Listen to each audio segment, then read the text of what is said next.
Hello everyone, আজকে আমি Thai soup বানাবো।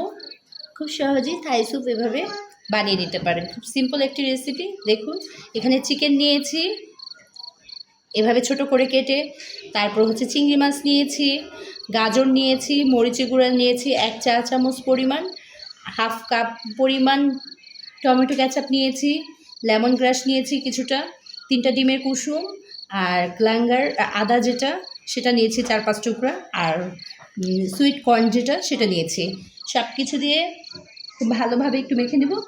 1/4 কাপ কর্নফ্লাওয়ার দিচ্ছি। আমি হাত দিয়ে একটু মেখে দেবো কুসুমটাকে, যাতে খুব ভালো হয়।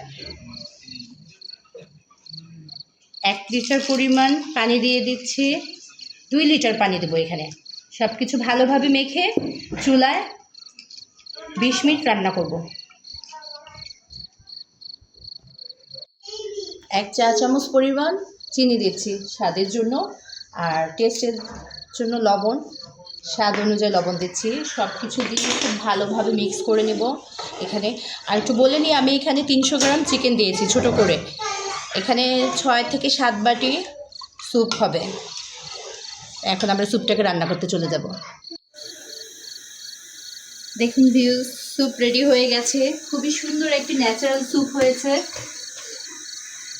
আমি এখানে কোনো আর্টিফিশিয়াল ফুড কালার ইউজ করিনি, ইভেন আমি এখানে টেস্টিং সল্টটা পর্যন্ত ইউজ করিনি। একেবারে ন্যাচারালভাবে ঘরোয়া যে সমস্ত ইনগ্রিডিয়েন্টস থাকে, নর্মালি সবার বাসায় এই জিনিসগুলো থাকে, সেভাবেই আমি তৈরি করেছি, যাতে আপনারা খুব সহজভাবে যখন তখন চাইলে এরকম থাই স্যুপ রেডি করে নিতে পারেন।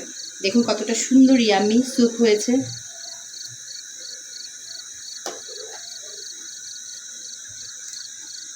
খুবই সুন্দর হয়েছে স্যুপটা। তা আজকের মতো এই পর্যন্ত। আল্লাহ হাফিজ, সবাই ভালো থাকবেন।